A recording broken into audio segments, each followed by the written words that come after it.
জার্মানরা বুঝলে এটা আবার ভুল। তারা হুম, নিৎসেকে পরিত্যাগ করে না, কিন্তু হিটলারকে পরিত্যাগ করলো। হুম, কারণ বুঝলো যে না, নিৎসের ভক্ত হইলে এইভাবে হওয়া যাবে না, তাকে হুম, অন্যভাবে ইন্টারপ্রেট করতে হবে।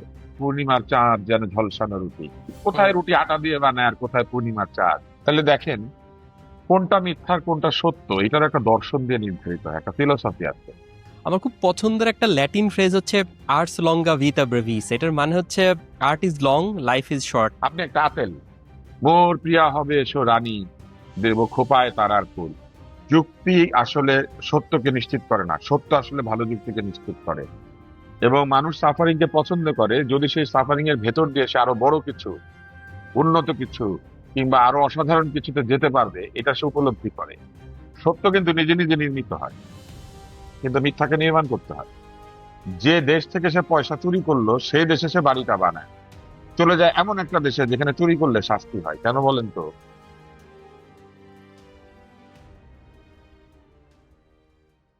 আসসালামু আলাইকুম তুষার ভাইয়া, থ্যাংক ইউ সো মাচ আমাকে আজকে সময় দেওয়ার জন্য। ধন্যবাদ। ওয়ালাইকুম আসসালাম। বিভিন্ন মানুষ ফিলোসফিকে বিভিন্নভাবে ডিফাইন করে। আপনি যদি একটু বলতেন আপনি ফিলোসফিকে কিভাবে ডিফাইন করেন, আপনার কাছে ফিলোসফি কি? ফিলোসফি হচ্ছে চেতনার সমৃদ্ধ কোনো প্রাণী যদি তার জীবনের অর্থ খোঁজার চেষ্টা করে, অথবা আমরা যখন আমাদের জীবনের অর্থ, জীবনের উদ্দেশ্য, জীবনের লক্ষ্য, কেনই জীবন, আমি কে, আমি কোথা থেকে আসলাম, আমার চারপাশের পরিবেশের সঙ্গে আমার সম্পর্ক কি, এই বিষয়গুলিকে যখন আমরা বোঝার চেষ্টা করি এবং আমাদের মতো করে ব্যাখ্যা করার চেষ্টা করি, তখন সেটা দর্শন। দর্শন নানাভাবে জীবনকে দেখতে শেখা। আসলে দর্শন আসলে জীবনকে দেখার একটা চেষ্টা। এক্সেলেন্ট। এমন কোনো ফিলোসফার বা এমন কোনো ফিলোসফির বই কি আছে যেটা আপনাকে অনেক ব্যাপকভাবে প্রভাবিত করেছে? না, আমার ওই জস্টেন গার্নারের যে বইটা আছে, হুম, হুম, সফির জগৎ, এটা আমাকে অনেক ভাবিয়েছিল। কারণ এটা তো আসলে এমন ভাবে লেখা যে নানান দর্শনের গল্প, নানান আহ জাতির ইতিহাসের সাথে তার দর্শনের সম্পর্ক, এইগুলি তো খুব সুন্দর ভাষায় লেখা আছে, ফলে এই বইটা আমাকে খুব ভাবিয়েছিল। এবং তারপরে তো ধরেন, এক একজনকে আমরা এক একভাবে ব্যাখ্যা করি। কেউ বলবেন যে বার্ট্রান্ড রাসেল দার্শনিক, কেউ বলবেন যে না উনি চিন্তক। ধরেন এডওয়ার্ড সাইডকে কেউ বলবেন লেখক, কেউ হুম। বলবেন দার্শনিক। তো সেরকম আমাকে চমস্কি অনেক ভাবিয়েছেন। এমনকি আমার এখন যে নতুন যুভাল নোয়া হারারি আছেন, তাকেও আমার খানিকটা দার্শনিকই মনে হয়। কারণ তিনি এই এখনকার যে সময়, এই প্রযুক্তির যে বিশ্ব, সেটাকে তার মতো করে ব্যাখ্যা করার একটা চেষ্টা করেছেন, যেটা তো আগের দার্শনিকরা পারেন নাই। কেননা ধরেন কান্ট, হেগেল, কিংবা ধরেন অন্য যারা ছিলেন নিটশে কিংবা হুম, অন্যরা, তারা তো আর এই টেকনোলজি দেখেন নাই। এই টেকনোলজির বিশ্বের হুম, যে হুম। দর্শন, সেটা আবিষ্কারের সুযোগ তো তাদের ছিল না। তো তাই আমার কাছে মনে হয় যে চমস্কি কিংবা হারারি তারাও আসলে নতুন দিনের দার্শনিক। আমার কারো কারো লেখা খুব ভালো লাগে, যেমন একজন ভদ্রলোক আছেন, আহ নিকোলাস নাসিম তালেব। তার লেখার মধ্যে আমি মাঝে মাঝে হুম, এক ধরনের দর্শন ফ্যান্টাস্টিক খুঁজে পাই, রাইটার। যে তিনি তিনি জীবনটাকে একভাবে দেখেন। তো এরকম অনেককে আমার কাছে মনে হয় যে তাদের লেখার মধ্যে কোথাও না কোথাও দর্শন থাকে। পিওরলি তাদেরকে দার্শনিক বলা যাবে কিনা আমরা জানি না, কিন্তু আমি প্রায় অনেকের লেখার মধ্যে আহ জীবন দর্শন খুঁজে পাই। চমস্কির কথা যখন বললেন, আপনি যেহেতু একটা লম্বা সময় মিডিয়াতেও কাজ করেছেন, আপনাকে অনেকে যখন পরিচয় করে দেয়, মিডিয়া ব্যক্তিত্ব হিসাবেও পরিচয় করে দেয়। চমস্কির ম্যানুফ্যাকচারিং কনসেন্ট এই বইটার হ্যাঁ, এটা কথা খুব যদি বলি, বিখ্যাত আপনি বই। বাস্তব জীবনে হ্যাঁ, এই বাস্তব জীবনে কি আপনি এটার প্রয়োগ দেখতে পান? যে ডিরেক্টলি আর ইনডিরেক্টলি মিডিয়া আসলে এই কনসেন্ট ম্যানুফ্যাকচার করার কাজই করে?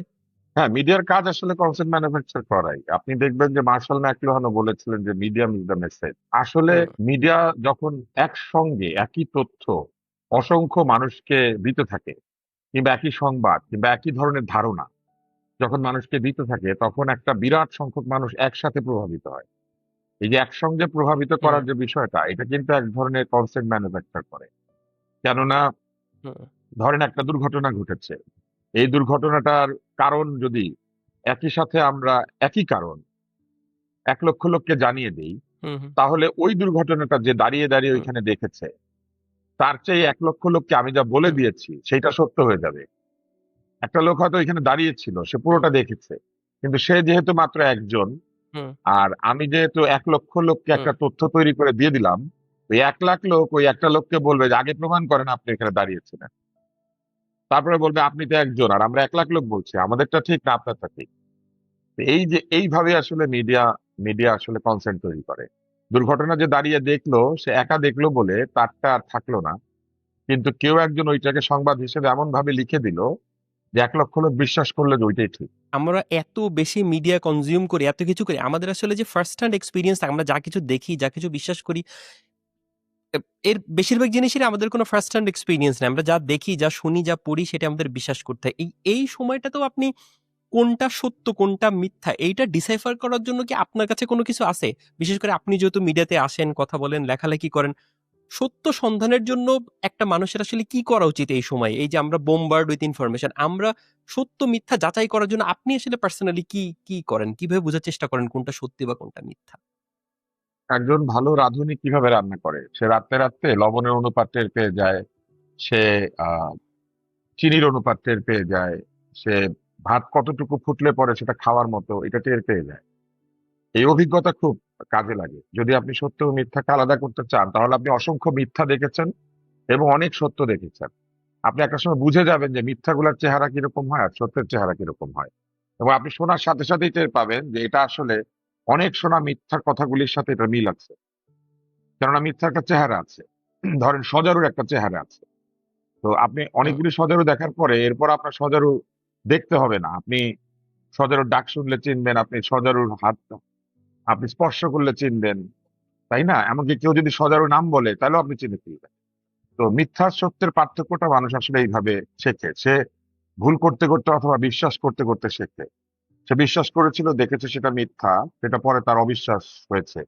এইভাবে একটা সময় সে টের পেয়ে যায় যে যে কথাগুলো সে বিশ্বাস করছিল, বিশ্বাস করার বস্তুগুলির চেহারা একরকম আর অবিশ্বাস করার বস্তুগুলির চেহারা আরেক রকম। বিশ্বাস করার কথাগুলি একটা জায়গা থেকে আসে, অবিশ্বাস করার কথাগুলি আরেকটা জায়গা থেকে আসে।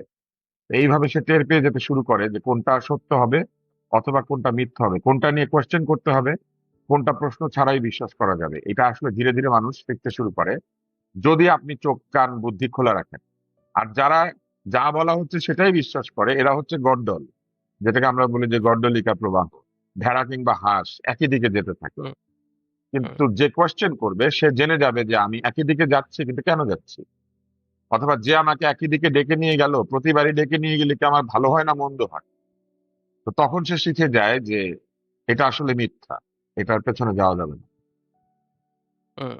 আপনি একজন স্বনামধন্য মিডিয়া ব্যক্তিত্ব, বাট এটার বাইরেও আপনার আরেকটা পরিচয় হচ্ছে আপনি একজন ডাক্তার। আমার খুব পছন্দের একটা ল্যাটিন ফ্রেজ হচ্ছে আর্স লঙ্গা ভিটা ব্রেভিস। এটার মানে হচ্ছে art is long, life is short. আমি যখন পরে জানতে পারি আসলে এই কথাটা আসলে বেসিক্যালি আসছিল একজন গ্রিক ডক্টরের কাছ থেকে, যার নাম হচ্ছে হিপোক্রেটাস, যাকে অনেকেই মনে করেন উনি হচ্ছেন ফাদার অফ মেডিসিন। এবং উনি যখন বলছিলেন যে আর্ট ইজ লং, উনি আসলে এইটা মিন করতে চাইছিলেন এই যে মেডিকেল সায়েন্স এইটা হচ্ছে একটা আর্ট, যে এই যে এত এত রোগ, এত এত তার চিকিৎসা, এইটা আসলে একটা মানব জীবনে একটা মানুষের পক্ষে আসলে সম্পূর্ণভাবে শেখা সম্ভব না। এই জন্য উনি এই কথাটা বলেছিলেন। আমার কাছে খুব ফ্যাসিনেটিং লাগে যে উনি আসলে সক্রেটিসের কন্টেম্পোরারি লোক, সক্রেটিসের সমসাময়িক লোক। তো আজ থেকে প্রায় ২,৫০০ বছর আগে প্রাচীন গ্রিসে একই সাথে ফিলসফি এবং মেডিকেল সায়েন্স হচ্ছে বিকাশ লাভ করছিল। এবং হিপোক্রেটাস মেডিকেল সায়েন্সে যত অবদান রেখেছেন তার মধ্যে একটা গুরুত্বপূর্ণ অবদান হচ্ছে হিপোক্রেটিক ওথ। সো হ্যাঁ, আপনি যদি আমাদেরকে একটু বলতেন যে হিপোক্রেটিক ওথটা কি? ওই সময় যে গ্রিক সভ্যতার বিকাশ ঘটছিল, এটা যে শুধু মেডিকেল সায়েন্স এবং সায়েন্সের বিকাশ ঘটছিল তাই না, ওখানে দর্শনের হুম, বিকাশ ঘটছিল, জ্যামিতির বিকাশ ঘটছিল, গণিতের হুম, বিকাশ ঘটছিল, হুম, এমনকি ধর্মচিন্তারও বিকাশ ঘটছিল, আহ গণতন্ত্রের বিকাশ ঘটছিল।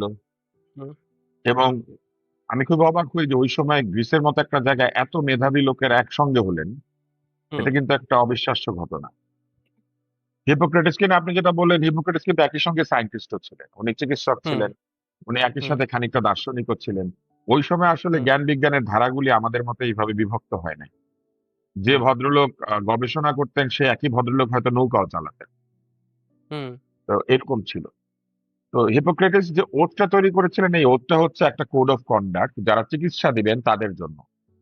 কারণ হুম, এটা তাকে তৈরি করতে হয়েছিল, কারণ তখন তো যুদ্ধ নির্ভর অর্থনীতি ছিল এবং হুম, রাষ্ট্রগুলি যুদ্ধ করত এবং এথেন্সে নগর রাষ্ট্রের বিকাশ ঘটছে। এথেন্স যেহেতু একটা নগর রাষ্ট্র, তাকে আহ বহিঃশত্রুর আক্রমণ থেকে নিজেকে রক্ষা করতে হয়, যুদ্ধ করতে হয়। গ্রিকরা তখন এক ধরনের রাষ্ট্রচিন্তার বিকাশ ঘটাচ্ছে। ওই সময়ে তিনি এই হিপোক্রেটিক ওথটা তৈরি করেছিলেন আসলে ডাক্তারদের জন্য তার কোড অফ কন্ডাক্টটা ঠিক করে দিতে।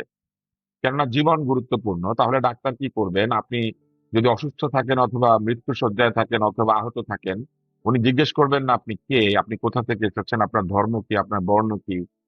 আপনাকে প্রথমে তিনি বাঁচাবেন, তারপর আপনার বিচার হবে, তারপরে আপনার যা হুম, খবর হবে।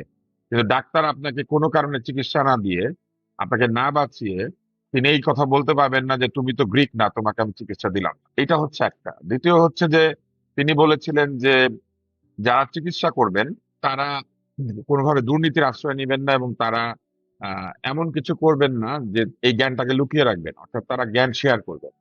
তারপরে তিনি বলেছিলেন যে যদি চিকিৎসকের আত্মীয় হয়, বাবা মা ভাই বোন স্ত্রী পুত্র কন্যা, তাদেরকে আরেক চিকিৎসক পরিবারের সদস্য হিসেবে গণ্য করবেন এবং তাদেরকে ফ্রি দেখবেন। তো এইরকম বেশ কিছু বিষয় সেখানে ছিল। তো এইটাই ছিল হিপোক্রেটিক ওথ। এটা মূলত যে কথাটা বলতো, এটার যে মূল ফিলোসফি, এটা ছিল ডু নো হার্ম, অর্থাৎ আপনি চিকিৎসা যদি না বোঝেন করবেন না, আপনি ক্ষতি করবেন না। হুম, আপনি চিকিৎসা দিতে না পারলে দিবেন না, না জানলে করবেন না, কিন্তু চিকিৎসা করতে গিয়ে কারো ক্ষতি করবেন না। এই ফিলোসফিটা ছিল হচ্ছে একেবারে প্রধানতম ফিলোসফি।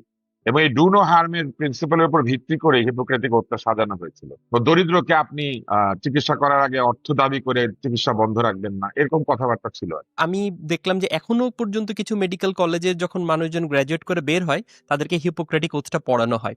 হিপোক্রেটিক ওথ তখন যেটা ছিল আজকের দিনে কি সেটা আরো না, পরিবর্তিত হয়েছে, সংশোধিত না, না, পরিমার্জিত হিপোক্রেটিক হয়েছে? ওথ আসলে এখন আর কোড অফ কন্ডাক্ট না। হিপোক্রেটিক ওথটা হুম, মূলত পড়ানো হয় এই ওথের হিস্ট্রি, এবং এই ওথটা যে কত হুম, পুরনো এটা ডাক্তারদেরকে বোঝানোর জন্য। এটা একটা মেডিকেল হিস্ট্রির অংশ হিসেবে, এবং এই ওথের যে বিবর্তন এটা বোঝানোর জন্য পড়ানো হয়। ডাক্তাররা যে কোড অফ কন্ডাক্টটা এখন সারা পৃথিবীতে ফলো করেন, এটাকে বলে জেনেভা ডিক্লারেশন। সেইখানে ডাক্তারদের একটা জায়গা আছে যেখানে ডাক্তারদের হুম, ওথ আছে, এবং সেটা বিশ্ব স্বাস্থ্য সংস্থার অনুমোদিত। সেইখানে কিন্তু এই বিষয়টা নাই যে আপনি আপনার যারা আত্মীয় স্বজন তাদের কাছ থেকে একদম টাকা নিবেন না, এটা নাই। এবং ওইটাও নাই যে আপনি রোগী দেখতেই বাধ্য, একদম দেখতেই হবে। ওখানে বলা আছে যদি আপনি জীবনের হুমকি অনুভব করেন, যদি আপনি কোথাও চিকিৎসা দিতে গিয়ে দুর্নীতির আশ্রয় নিতে হবে এটা বোঝেন, কোথাও যদি আপনাকে বিপদসংকুল জায়গায় ঠেলে দিয়ে এমন একটা জায়গায় চিকিৎসা দিতে বলা হয় যেখানে আপনার নিজের জীবন বিপন্ন হবে, তাহলে আপনি চিকিৎসা দিতে বাধ্য না। এই কথাটা আছে। চিকিৎসার জন্য মূল্যের যে ব্যাপারটা, এটা ন্যায্য আচ্ছা, মূল্যের কথা বলা আছে, কিন্তু এটাও বলা আছে যে আপনি এমন কোনো আচরণের অংশীদার হবেন না যেখানে আপনি অন্যায়ভাবে অর্থ আদায় করেন, অথবা ঘুষ উপঢৌকন বা এই জাতীয় কোনো জিনিস আদান প্রদান করেন, অথবা কারো দ্বারা প্রভাবিত হয়ে আপনি কোনো গবেষণা কিংবা কোনো চিকিৎসা করেন, কোনো ঔষধকে ভালো বলেন। আপনি কোনো বিজ্ঞাপনে অংশ নেবেন না। আপনি কোনো ধরনের ঔষধ জাতীয় পণ্য বা ঔষধকে একটা একটার চেয়ে ভালো এই কথা বলে আপনি কোনো বিজ্ঞাপন নিজে থেকে করবেন না। এরকম অনেকগুলি কথাবার্তা আছে। বুঝতে পারছি। আপনি যখন ফিলোসফিকে ডিফাইন করছিলেন, আপনি আমার কাছে খুব ইন্টারেস্টিং লাগলো। আপনি শুরুতেই আমাদের জীবনের মানে কি এই ব্যাপারটা নিয়ে আসলেন। আমার খুব পছন্দের একজন লোক হচ্ছেন ডক্টর ভিক্টর ফ্র্যাঙ্কেল। উনি ছিলেন একজন নিউরোলজিস্ট এবং সাইকোলজিস্ট। অস্ট্রিয়ান, অস্ট্রিয়ান উনার জার্মান। খুব নামকরা একজন অস্ট্রিয়ান, এক্স্যাক্টলি। উনার খুব নামকরা একটা বই হচ্ছে ম্যান সার্চ ফর মিনিং, এবং এটার বাইরে উনার একটা বই আছে, ওইটা আমার খুব ভালো লাগে। সেটা হচ্ছে the doctor and the soul. বইটা লেখা তিনি এমন ভাবে শুরু করছিলেন যে মানুষ আগে যেই সমস্ত সমস্যার কারণে আগে ধর্ম বা ধর্মগুরুর কাছে যাইতো, এখন মানুষ সেই সমস্যার কারণে আসলে ডাক্তার বা থেরাপিস্টের কাছে যাচ্ছে। তো আমাদের যে ডাক্তাররা তারা কি এখন আসলেই মানুষের স্পিরিচুয়াল যে অ্যাসপেক্ট গুলো আছে সেগুলোর প্রতি অ্যাটেনশন দেন? এই যে hope, suffering, meaning of life, এগুলোর প্রতি কি ডাক্তাররা আসলে অ্যাটেনশন দেন, বা আমাদের ডাক্তাররা কি আসলে ট্রেন্ড ওই ধরনের ইস্যুগুলো ট্যাকেল করার জন্য? না, না, ডাক্তাররা আসলে সারা পৃথিবীতেই একাধিক স্কুল অফ থটে প্রবেশ করেছেন। আমেরিকান যে স্কুল অফ থট, সেখানে তারা মনে করেন যে স্পিরিচুয়াল কিংবা এই ফিলোসফিক্যাল জায়গা দিয়ে মানুষের মানসিক জায়গাতে আসলে কিছু করার নাই, তারা ঔষধ দিতে পছন্দ করেন। তারা মনে করেন যে যা ঘটছে সবই আমাদের ব্রেইনে কেমিক্যাল রিয়াকশনের ঝামেলা। কারণ তারা মনে করেন হুম, যে কেমিক্যাল রিয়াকশনের যে ইকুইলিব্রিয়াম বা কেমিক্যাল রিয়াকশনের যে স্বাভাবিকতা, সেটা নষ্ট হলেই মানুষের নানান ধরনের সমস্যা তৈরি হয়।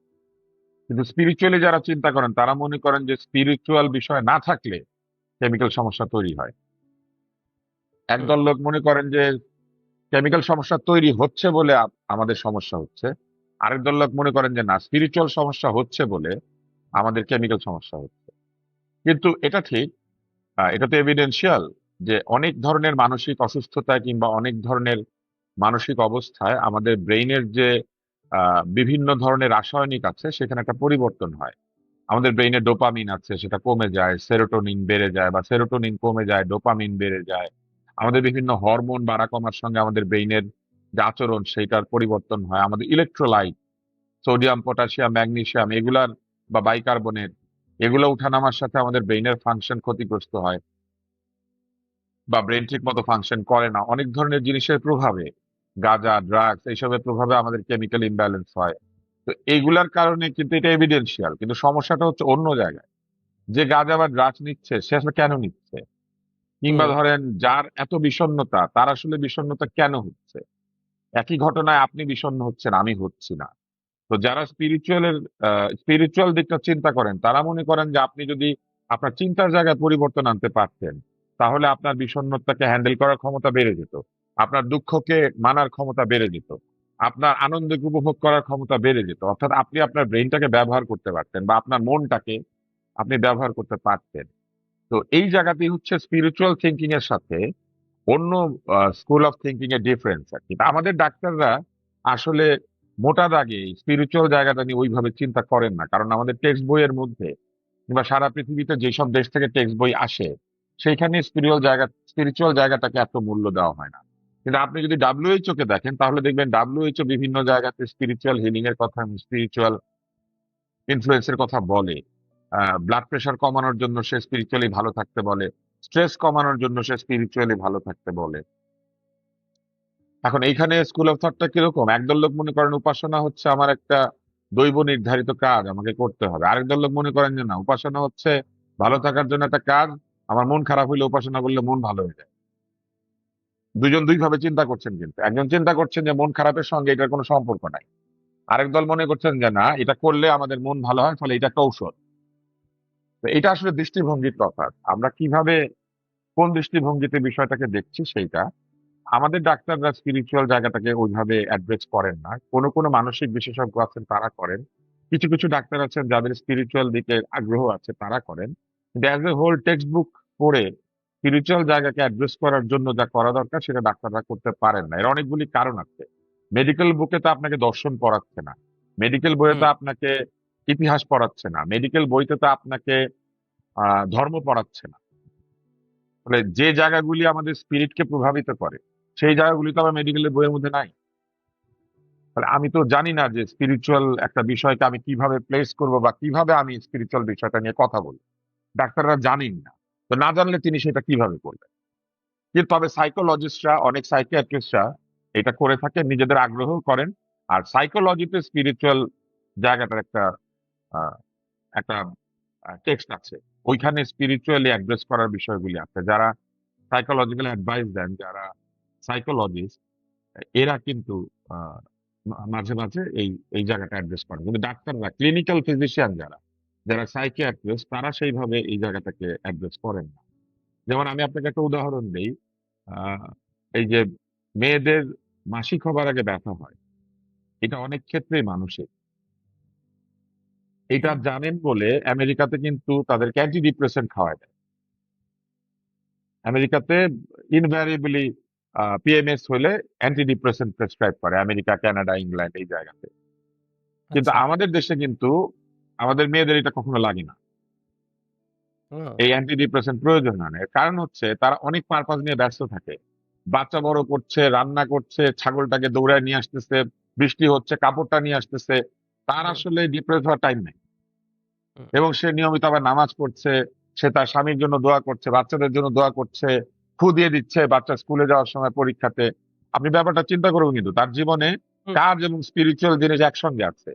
যার জন্য হুম আমাদের মেয়েদের এই কমপ্লেনও যে এত বেশি সেটাও না, আবার এটার জন্য প্রোজাক্ট খেতে হচ্ছে না। কিন্তু আমেরিকাতে এটা খেতে হয়, কারণ তার কাপড়টা তো বৃষ্টি থেকে আনতে হয় না, তার কাপড় ধোয়া হয়ে যায় ওয়াশিং মেশিনে। তার হুম গাড়িটাকে তো তার ওয়াশ করতে হয় না, তার গাড়িটা চলে যাচ্ছে একটা কার ওয়াশে। তাকে তো কোনো কিছু করতে হচ্ছে না, রাখতে হচ্ছে না, সে অর্ডার দিচ্ছে। কোনো কিছু বাজারে গিয়ে কিনতে হচ্ছে না, সে অ্যামাজনে বলে দিচ্ছে। ওর সারাদিন মন খারাপ করার জন্য অনেক সময়। ওর জন্য জীবনের সবচেয়ে বড় সমস্যা হচ্ছে আমার পেট ব্যথা করে কেন। কিন্তু আমাদের দেশে পেট যে ব্যথা করে এটা ভাবার টাইমই থাকে না, কারণ একই সাথে তার বাচ্চার পেট ব্যথা করছে, শাশুড়ির পেট ব্যথা করছে, শ্বশুরের সমস্যা তার সময় নাই কিন্তু। তো এই হচ্ছে আসলে আমাদের সঙ্গে এই স্পিরিচুয়াল জায়গাটার তফাৎ, কিন্তু ওয়েস্টার্ন ওয়ার্ল্ড তো এটা বুঝে না। পশ্চিমারা সেই জন্য অসুখের সঙ্গে স্পিরিচুয়ালিটিকে সেইভাবে মেলাতে চেষ্টা করে না। ইন্টারেস্টিং। এই যে আমাদের চারপাশে এত সাফারিং, আমরা এত সাফারিং দেখতেছি আমাদের চারপাশে, আপনি একজন ডাক্তার, আপনি আপনার সায়েন্টিফিক নলেজের সাথে আপনি আপনার পার্সোনাল জায়গা থেকে এই সাফারিং, মিনিং, হোপ এই ব্যাপারগুলোকে কিভাবে রেকনসাইল করেন? মানুষের জীবন আসলে কিন্তু সাফারিং এর শুরু। আপনার সাফারিং হবেই কারণ আপনার জীবন হচ্ছে। হুম, জীবন না থাকলে তো সাফারিং নাই, তাই না? এবং আপনি যখন জন্ম নেন আপনার মা একটা সাফারিং এর ভিতর দিয়ে যায়, প্রবল হুম, বেদনায় আপনি জন্ম নেন। এত ব্যথা বেদনা উনি কেন নিবেন? উনি কিন্তু হুম, আপনার আপনার জন্য উনি একটা সাফারিং এর ভিতর দিয়ে যাচ্ছেন, কিন্তু এটা আনন্দের। উনি এটা চান, এই সাফারিংটা উনি চান। বাচ্চা না হলে মেয়েরা অস্থির হয়ে যায় যে আমার কেন বাচ্চা হুম, হয় না। পুরুষরা হুম, অস্থির হয়ে যায় যে আমি কেন বাবা হতে পারছি না। হুম, কিন্তু সে তো সাফারিং এর মধ্যে দিয়ে যাবে। বাচ্চা হবে, হুম, ধরেন তার বেতন কম, সে ধার করবে বাচ্চার জন্য, সে কষ্ট হুম, করবে, দুইটা চাকরি করবে। তো মানুষ হুম, কিন্তু সাফারিং ভালোবাসে যখন সেই সাফারিং এর রেজাল্ট সে জানে। এবং মানুষ সাফারিং কে পছন্দ করে যদি সেই সাফারিং এর ভেতর দিয়ে সে আরো বড় কিছু, উন্নত কিছু, কিংবা আরো অসাধারণ কিছুতে যেতে পারবে, এটা সে উপলব্ধি করে। এভারেস্টে যে ওঠে সে তো প্রবল সাফারিং এর ভিতর দিয়ে উঠে, এই সাফারিং নেওয়ার তো কোনো দরকার নেই। কিন্তু যখন সে এভারেস্টের উপরে উঠে দাঁড়ায় তার যে অনুভূতিটা হয় যে আমি এই এভারেস্টের চেয়ে বড়, আমি এভারেস্টকে পদানত করেছি, আমি মানুষ হিসেবে সেই রকম শক্তি রাখি যে শক্তির কারণে আমি এই রকম এন্ডিউরেন্স, এই রকম সহনশীলতা সহ্যের ভেতর দিয়ে আমি এভারেস্টের উপর উঠেছি। উঠে কিন্তু কয়েক মিনিটের বেশি থাকতে পারে না, তাও ওঠে। এর কারণ হচ্ছে মানুষ এই সাফারিং গুলি নেয়। তাই আমি যখন সাফারিং দেখি আমি তখন চিন্তা করি যে সাফারিং মানুষের জীবনে থাকবে, হোপ থাকবে, হ্যাপিনেস থাকবে। আমাদেরকে আসলে এই বিষয়গুলির সঙ্গে বসবাস করাটা শিখতে হবে। আমাকে বুঝতে হবে যে কোন সাফারিংটা আমি বদলাবো, কোন সাফারিংটা আমি হাসি মুখে মেনে নেব, কোন সাফারিংটার জন্য প্রতিবাদ করব, কোন সাফারিংটাকে আমি পৃথিবী থেকে বিলুপ্ত করে দেব। যেমন ধরেন গুটি বসন্তের সাফারি, আমরা হুম, পৃথিবী থেকে এটাকে বিলুপ্ত করে দিয়েছি। কোটি কোটি শিশু গুটি হুম, বসন্তে সাফার করেছে, কিন্তু আমরা এটাকে বিলুপ্ত করে দিয়েছি, এই সাফারিংটা আমরা মানি নাই। হুম, কিন্তু আমরা আহ, জল বসন্তকে মেনে নিচ্ছি। কেন? কারণ জল বসন্ত হলে গুটি বসন্ত হয় না। এটা একটা কমন টিকা পদ্ধতি, এবং জল বসন্ত একবার হয়ে গেলে দ্বিতীয়বার আর হয় না। ফলে আমরা কিন্তু চিকেন পক্সকে মেনে নিয়েছি, এখন আমরা এটাকে মেনে নিচ্ছি না। এখন আবার এইটারও টিকা আছে, কারণ আমরা আবিষ্কার করেছি যে চিকেন পক্সের সাথে শিঙ্গলসের জীবাণু লুকিয়ে থাকে। এটা খুব বেদনাদায়ক, তাহলে এইটাকে আক্রান্ত করতে দেওয়া যাবে না। সেই জন্য আমরা আবার এইটাকে আটকাচ্ছি, এটাকে আটকে আবার আমরা শিঙ্গলসকে আটকাচ্ছি, আমরা পোলিওকে আটকাচ্ছি। এইভাবে আমরা অনেক সাফারিং যেটা একসময় মেনে নিতাম ওইটা এখন আর মেনে নিচ্ছি না। ফলে মানুষ তার জ্ঞান বিজ্ঞানের উন্নতির সাথে সাথে তার সাফারিং এর ধরন বদলায়, তার হোপের চেহারাও বদলায়, তার আসার জায়গাটাও বদলায়। যেমন একটা সময় আমরা যখন ছোট ছিলাম, বিদ্যুৎ চলে গেলে আমরা বিদ্যুৎ কখন আসবে এটার জন্য অপেক্ষা করতাম, কারণ বিদ্যুৎ আসলে টেলিভিশন দেখা যায়, রেডিও চলে। এখন আমরা বিদ্যুৎ চলে গেলে একদম মাথা ঘামাই না, কারণ আমার ডিভাইস বিদ্যুৎ ছাড়া চলে, আমার চার্জ করা ব্যাটারি আছে। কিন্তু ইন্টারনেট নাই কেন? এইটা হলে আমি প্রবল ভাবে ক্ষিপ্ত হই। আমার সাফারিং এখন ইন্টারনেট, আমার হুম। ইন্টারনেটে কেন স্পিড নাই? দেখেন একসময় বিদ্যুতের জন্য সাফার করতাম, এখন ইন্টারনেটের জন্য সাফার করি। তাই আমাদের সাফারিং এর মানে ধরন আমাদের জীবনযাত্রার সাথে সাথে বদলায়। যার গাড়ি নাই তার চাকা কেন ফুটা হলে চিন্তা নাই, যার বাড়ি নাই তার মিউনিসিপ্যালিটির ট্যাক্সের চিন্তা নাই। ফলে আমাদের সকল আনন্দ কিছুটা সাফারিং সহ আসে, সকল সাফারিং কিছুটা আনন্দ সহ আসে। আমাদেরকে বুঝতে হবে যে আমরা আমাদের জীবনে এই আশা, হতাশা, দুঃখ, বেদনা এবং আনন্দের যে পরিমাণ এটাকে আমরা কিভাবে নিয়ন্ত্রণ করব, এবং কিভাবে এর কোনো কিছুই আমাকে আমার জীবনের যে গতি সেটাকে বিঘ্নিত করবে না। আপনাকে যদি আমি সিম্পলি জিজ্ঞেস করি, একদম আলোচনাটা আপনি যেভাবে শুরু করেছিলেন, তো আপনার কাছে যদি জিজ্ঞেস করে যে what is the meaning of life, আপনি এটাকে কিভাবে ডিফাইন করেন? জীবনের অর্থ যে যখন খোঁজে সে তার জায়গা থেকে খোঁজে, সে তার জ্ঞান থেকে খোঁজে, তার উপলব্ধি থেকে খোঁজে। জীবনের অর্থ এক একজনের কাছে এক এক রকম। জীবনের একটা বড় অর্থ আছে যেটা সবার জন্য একই রকম, কিন্তু জীবনের যে নিজস্ব অর্থ সেটা কিন্তু আপনার নিজের কাছে। সেই জন্য আমাদের জীবন সকলের জন্য একরকম। সেখানে আমাদের কমন কোড অফ কন্ডাক্ট আছে, মিথ্যা বলবেন না, কারো ক্ষতি করবেন না, কাউকে আঘাত করবেন না, চুরি করবেন না, তাই না? এগুলো হচ্ছে কমন কোড। কিন্তু আহ আপনার জীবনের বাকি আরেকটা জায়গার অর্থ আছে, যে অর্থটা আপনি খুঁজে বের করবেন। যেমন যে পাহাড়ে উঠছে তার কাছে জীবনের অর্থ পৃথিবীর সমস্ত বড় বড় পাহাড়কে পদানত করা, যে চিকিৎসা করছে তার কাছে জীবনের অর্থ প্রতিনিয়ত ভালো চিকিৎসার মাধ্যমে মানুষকে ভালো করে তোলা, এবং কাজ এবং জীবনের যে অন্তর্নিহিত অর্থ, এটা একসময় মানুষ আলাদা করতে পারে না, এটা এক জায়গায় চলে আসে। তার কাজের মধ্যে দিয়ে সে জীবনের অর্থ খোঁজে, অথবা জীবনের অর্থ খোঁজাটাই তার কাজে পরিণত হয়। তাই আমার কাছে আপনি যদি জীবনের অর্থের কথা জিজ্ঞেস করেন, আমার কাছে মনে হচ্ছে জীবনের অর্থই হচ্ছে জীবনকে, বা জীবনের উদ্দেশ্যই হচ্ছে জীবনকে উপলব্ধি করার চেষ্টা করা।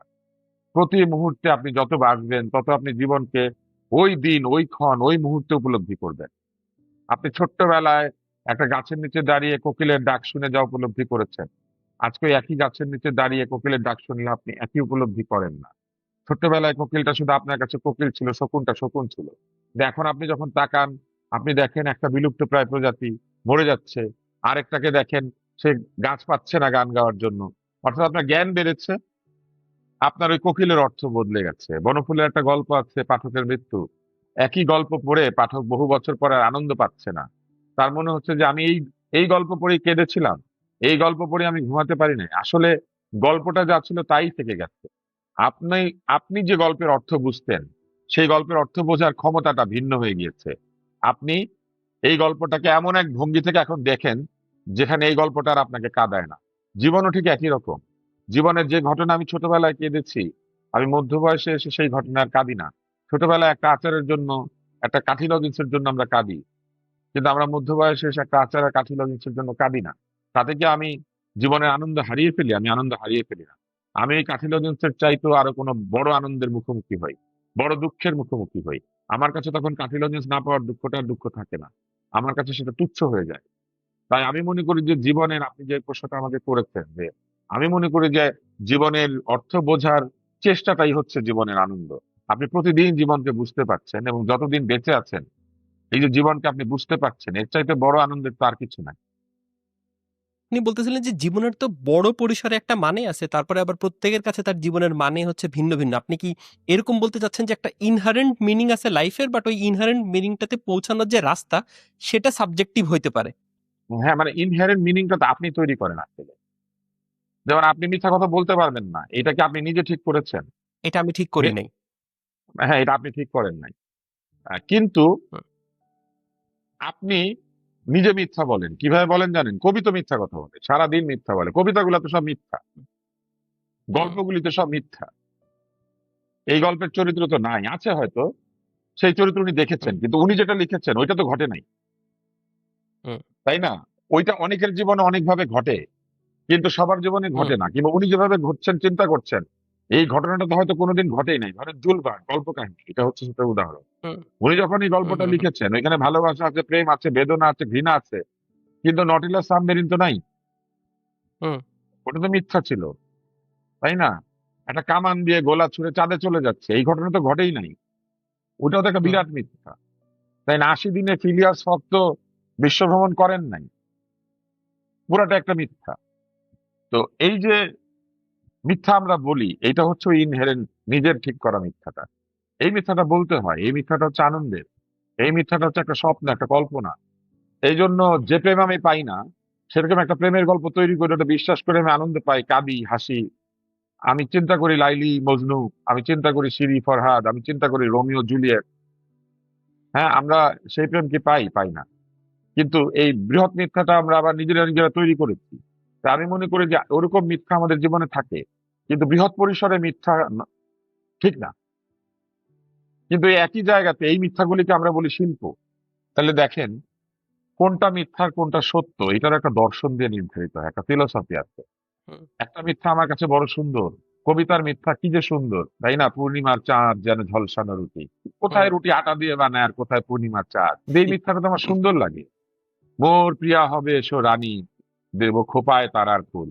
তারা ফুল উনি কোথা থেকে দিবে, তাই না? তৃতীয়া হুম, তিথির চৈতি চাঁদের দুল। হ্যাঁ, চাঁদে তখনো মানুষ যায় নাই, কিন্তু যখন এই চৈতি চাঁদের দুল উনি পড়াচ্ছেন, তাহলে এই মিথ্যা তো হুম, আমার ভাল লাগে, তাই না? প্রতিটি নারী পুরুষ যখন একে অন্যকে রূপের প্রশংসা করে, এটা একটা 50% মিথ্যা থাকে। যখন একজন প্রেমিক বলে তোমার চেয়ে সুন্দর কাউকে দেখি নাই, যাকে বলছে সেও জানে যেটা মিথ্যা, প্রতিদিন সিনেমাতে সে নিজেই তার চেয়ে সুন্দর নায়ক নায়িকাকে দেখে, কিন্তু দুইজন দুজনকে বলে তোমার চেয়ে সুন্দর কাউকে দেখি নাই, তোমার চেয়ে হ্যান্ডসাম কেউ নাই। এই মিথ্যাটা সে বিশ্বাস করে। এই মিথ্যাটা হচ্ছে তার ভেতরের সেই মিথ্যাটা। এই মিথ্যাটা হচ্ছে তার ভেতরের সে উপলব্ধি। আমি মিথ্যা দিয়ে উদাহরণটা দিয়েছি, কিন্তু এরকম অনেক সত্য আছে, যে সত্যটা আপনার সত্য, যে সত্যটা আপনার উপলব্ধি। আমরা মিডিয়া কভার করলাম, আমরা মেডিকেল সায়েন্স নিয়ে কিছু কথা বললাম। আপনার আরেকটা পরিচয় হচ্ছে আপনি দীর্ঘ সময় ডিবেট করেছেন, আপনি মানুষকে ডিবেট শিখিয়েছেন। আপনি যদি একটু বলেন ভাইয়া যে what makes a good argument? আচ্ছা, একটা গুড আর্গুমেন্ট আসলে নানান ভাবে হয়। আমরা তো আর্গুমেন্ট দেই আসলে কাউন্টার আর্গুমেন্ট হিসেবে দেই। মানে আপনি একটা আর্গুমেন্ট দিয়েছেন, আমি সেটাকে ডিফিট করবো, আমি আপনাকে হারিয়ে দিব। ওই সময় আমরা যে আর্গুমেন্টটা দেই, এটা not necessarily A good argument, but it is the right argument, the proper one, যেটা আমি আপনাকে দিচ্ছি আপনাকে পরাস্ত করবো বলে। হুম কিন্তু ওভারঅল হুম একটা গুড আর্গুমেন্ট হচ্ছে প্রথমত এটা সত্য। একটা ভালো আর্গুমেন্ট হচ্ছে জি যেটা ইউনিভার্সালি ভালো আর্গুমেন্ট, সেটাকে সত্য হতে হবে এবং সেটাকে হুম খুবই solid evidence, solid logic, solid ইনফরমেশনের উপরে ভিত্তি করে আপনাকে আর্গুমেন্টটা দিতে হবে। আপনাকে আর্গুমেন্টটা এমন ভাবে দিতে হবে যাতে এই আর্গুমেন্টটাকে খুব সহজেই আরেকজন লোক উড়িয়ে দিতে না পারে। তো একটা ভালো যুক্তি বা ভালো আর্গুমেন্ট হচ্ছে প্রথমত এটা অ্যাপ্রোপ্রিয়েট। আপনি যেখানে ব্যবহার করছেন ওইখানেই ব্যবহার করবেন এবং ওইটা করলে আপনার প্রতিপক্ষ পরাস্ত হবে। কিন্তু একই সাথে এটাকে সত্য, এটাকে ভালো যুক্তির উপরে প্রতিষ্ঠিত, ভালো তথ্য অর্থাৎ সত্য তথ্য এবং সত্য থিওরি বা সত্য তত্ত্বের উপরে প্রতিষ্ঠিত হতে হবে। তাইলে এই আর্গুমেন্টটাকে খুব সহজে কেউ উড়িয়ে দিতে পারবে না। আমি এরপরে যদি আরেকটু এক্সটেন্ড করি পরে প্রশ্নটা যে উম, যে কোন যুক্তি আসলে সত্যের নিশ্চয়তা দেয়? আর যুক্তি সত্যের নিশ্চয়তা দেয় না, সত্য একটা ভালো যুক্তির নিশ্চয়তা দেয়। কারণ আপনি যখন আর্গুমেন্ট দিচ্ছেন, এই আর্গুমেন্টটা তো আপনার তৈরি করা। কিন্তু হুম আর্গুমেন্টটা আপনি যখন তৈরি করছেন তখন যদি এটা সত্যের উপরে প্রতিষ্ঠিত হয় তাহলে আর্গুমেন্টটা সেফ। কারণ এই আর্গুমেন্টটা আপনি দিয়েছেন যা সত্য তার উপরে, এবং এই আর্গুমেন্টটা আপনি যদি অধিকাংশের কাছে গ্রহণযোগ্য আর্গুমেন্ট হয় তাহলেও সেটা ভালো। তাই যুক্তি আসলে সত্যকে নিশ্চিত করে না, সত্য আসলে ভালো যুক্তিকে নিশ্চিত করে। ডিবেটে যখন হচ্ছে আপনারা বিভিন্ন ধরনের যুক্তি ইউজ করেন, ইন্ডাকটিভ রিজনিং বা ডিডাকটিভ রিজনিং, ডিডাকটিভ রিজনিং কি আসলে সত্যের নিশ্চয়তা দেয়? আপনি রিজনিং যখন করছেন আপনি সত্যের কাছে পৌঁছানোর চেষ্টা করছেন কিনা, মানে if you are really trying to reach your goal, ওই জায়গাতে আপনি যেতে চাচ্ছেন কিনা, সেইটা হচ্ছে নিশ্চয়তা দেবে যে আপনি আসলে আপনার জায়গাতে পৌঁছাতে পারছেন কিনা। ইন্ডাকশন আর ডিডাকশন যারা করেন তারা তো একটা লক্ষ্য নিয়ে করেন কাজটা, এবং এই প্রসেসটাকে নির্ভুলভাবে করতে হয়। এই প্রসেসের মধ্যে যদি কোথাও ভুল থাকে তাহলে কিন্তু আপনি আপনার সঠিক জায়গা থেকে পৌঁছাতে পারবেন না। এবং যুক্তি যে একটা বিদ্যা, এটা হয়েছে এই কারণে যে এই যে সত্যকে অনুসন্ধান করা কিংবা লক্ষ্য লক্ষ্যে গিয়ে হাজির হওয়া, এটা হওয়ার জন্য যে প্রসেস, হয় আপনি উপর থেকে নিচে আসছেন, উৎস থেকে শেষে, অথবা শেষ থেকে উৎসে, হয় আপনি পিছনে যাচ্ছেন অথবা আপনি সামনের দিকে যাচ্ছেন। কিন্তু এই যে হয় আপনি আরোহী, আপনি উপরে উঠছেন, অথবা আপনি অবরোহী, আপনি নিচে নামছেন। তো এই যে অবস্থাটা আপনি তৈরি করেছেন, এর মাঝখানে মাঝখানে আপনি প্রসেস তৈরি করেছেন সরল অঙ্কের মতো। আপনি কোনো একটা জায়গায় ভুল করলে আপনার আলটিমেট ডিডাকশন বা আলটিমেট ইন্ডাকশন আপনার ভুল হবে। তো সেই জন্য আমি বলবো যে যিনি পৌঁছাতে চাচ্ছেন সত্যের কাছে বা যুক্তির কাছে, তার নিজের সদিচ্ছা খুব গুরুত্বপূর্ণ। তাহলে উনি পৌঁছাবেন। অথবা তিনি যদি না পৌঁছাতে পারেন, তিনি টের পাবেন যে আমি পৌঁছাইনি, তখন তিনি অন্য পদ্ধতিতে চেষ্টা করবেন। কিন্তু যে ওখানে পৌঁছাতেই চায় না, সে তো তার নিজের মতো করে যুক্তি তৈরি করবে, সে তার নিজের মতো করে মিথ্যাটাকে নির্মাণ করবে।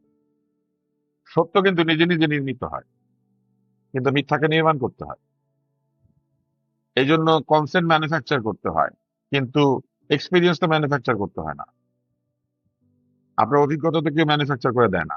কিন্তু অভিজ্ঞতার পরে আপনি যখন এই অভিজ্ঞতার গল্প বলে অন্যদেরকেও সেইখানে আনার চেষ্টা করেন, তখন আপনি কিন্তু নানান কৌশল অবলম্বন করেন। সেই কৌশলের একটা হচ্ছে এই গণসম্মতি উৎপাদন করা।